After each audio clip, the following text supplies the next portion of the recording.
आज हम लोग बात करेंगे एपिलेप्सी के बारे में। एपिलेप्सी यानी कि जिसको हम लोग हिंदी में एक्चुअली मृगी बोलते हैं, वो कोई भी भूत प्रेत या फिर कोई भी टोना टोटका वाला बीमारी कुछ नहीं है। ये एक दिमाग के संबंधी बीमारी है। ये जो बीमारी है वो यूजुअली हम लोग होते हैं न्यूरोफिजिशियन के ही द्वारा इलाज करना पूरी तरह से संभव है। अब मैं आप लोगों को एपिलेप्सी के बारे में कुछ चीज़ें बताना चाहता हूँ। पहला चीज़ है कि एपिलेप्सी जो बीमारी है वो एक्चुअली क्या होता है कि बच्चों में प्लस जो है तो बड़ों में, दोनों में ये चीज़ें हो सकती है। अब पहले हम लोग बच्चों के एपिलेप्सी के बारे में कुछ बातें कहना चाहते हैं। बच्चों में जो एपिलेप्सी है उसमें ये चीज़ देखा जाता है कि बच्चे का जो ओवरऑल डेवलपमेंट है या फिर बच्चे का सीखने का क्षमता है, वो सबको ठीक करने के लिए एपिलेप्सी की इलाज करना बहुत ज़रूरी होता है। उसको अगर सही समय पे अगर एपिलेप्सी की इलाज हम लोग बच्चे में करते हैं तो उनकी सीखने की क्षमता, उसका ओवरऑल डेवलपमेंट, स्पीच सही होना, ये सारा सब कुछ हम लोग एक्चुअली कर सकते हैं अगर बच्चे का इलाज अगर सही समय पे सही उम्र में एक्चुअली हो जाता है। बच्चे का जो एपिलेप्सी है उसके सिम्टम्स में एक तो जो सबसे इम्पॉर्टेंट सिम्टम है बच्चों में वो होता है कि बच्चों का हाथ पैर का एबनॉर्मल मूवमेंट होना और बच्चों का जो है बस बेहोशी हो जाना। इसके अलावा जो बच्चों में इम्पॉर्टेंट चीज़ है वो होता है कि बच्चा अचानक से जो है वह खोया खोया टाइप से रहने लगता है। बच्चा अचानक से बहुत ज़्यादा जो है दौड़ने लगता है, रोने लगता है। इस टाइप का भी सिम्टम अगर हो तो उसको भी एपिलेप्सी के तरफ ये पेशेंट जो है जा सकता है।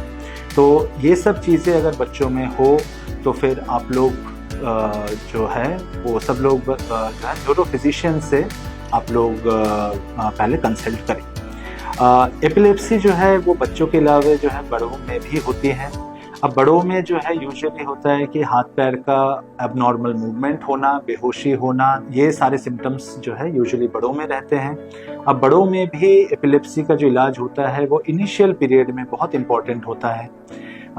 अगर हम लोग सही समय पे बड़ों में भी इलाज हम लोग करते हैं तो फिर एपिलेप्सी से पेशेंट को राहत मिल सकती है और यूजुअली अच्छा एक ज़िंदगी हम लोग जो है हम लोग सबको दे सकते हैं। कोई भी एपिलेप्सी का पेशेंट अगर बाहर होता है, किसी को अगर घर पे होता है एपिलेप्सी का जो फर्स्ट दौरा पड़ता है ना, मृगी का जो दौरा पड़ता है वो अगर घर पे होता है तो फिर पहला चीज़ जो आप लोग को सोचना है वो है कि कोई भी आपको जो है घबराना नहीं है। पेशेंट को एक साइड में आप जो है बस कर दे, एक करवट में कर दे और मुंह में कोई भी तरह का चम्मच हो गया, कुछ ऐसा चीज़ आप लोग नहीं डालें। नॉर्मली एपिलेप्सी के जो एक अटैक होता है वो यूजुअली 2 से 5 मिनट के अंदर वो जो है नॉर्मल हो जाते हैं। उसी पीरियड में जल्दी से आप लोग जो है हेल्प मांगे और एम्बुलेंस बुलाए या फिर अपनी गाड़ी हो तो उससे जल्दी से जो भी नियरेस्ट हॉस्पिटल है वहाँ पे आप जो है बच्चों को या फिर बड़ों को शिफ्ट करें। और आप लोग को यहाँ पे केडी मेडिकल कॉलेज में एपिलेप्सी को सॉल्व करने के लिए, एपिलेप्सी का ट्रीटमेंट करने के लिए हम लोग के पास बेस्ट से बेस्ट जो ओवरऑल फैसिलिटीज़ है वो हम लोग के पास मौजूद है। हम लोग के पास एपिलेप्सी का डायग्नोसिस के लिए हम लोग के पास बहुत अच्छा एक जो है लैब है जिसमें हम लोग इलेक्ट्रोएन्केफेलोग्राफी यानी कि ईईजी की जांच हम लोग करते हैं। ईईजी की जांच यहाँ पे जो है हम लोग ओपीडी बेसिस पे भी कर सकते हैं या फिर इमरजेंसी में पेशेंट आते हैं तो फिर हम लोग 1 घंटे का ईईजी हो सकता है, फिर 2 घंटे का हो सकता है। इवन हम लोग ओवरनाइट यानी कि रात भर 8 घंटा 12 घंटा इतने टाइम के लिए भी हम लोग ईईजी की जांचें हम लोग करते हैं। और साथ में हम लोग एमआरआईज हम लोग यहाँ पे कराते हैं। एमआरआई करने के बाद और ईईजी के बाद हम लोग जो है एकदम सटीक डायग्नोसिस में हम लोग पहुँचते हैं और एक बार सटीक डायग्नोसिस में पहुँचेंगे तो उसका फिर इलाज हम लोग के लिए बहुत आसान हो जाता है। तो इसीलिए लास्ट में मैं ये कहना चाहता हूँ कि एपिलेप्सी कोई भी भूत प्रेत या फिर टोना टोटका वाला बीमारी नहीं है।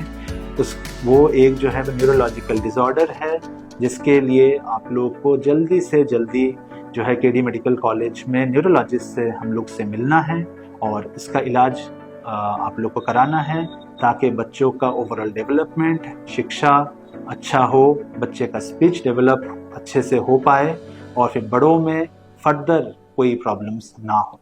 Thank you.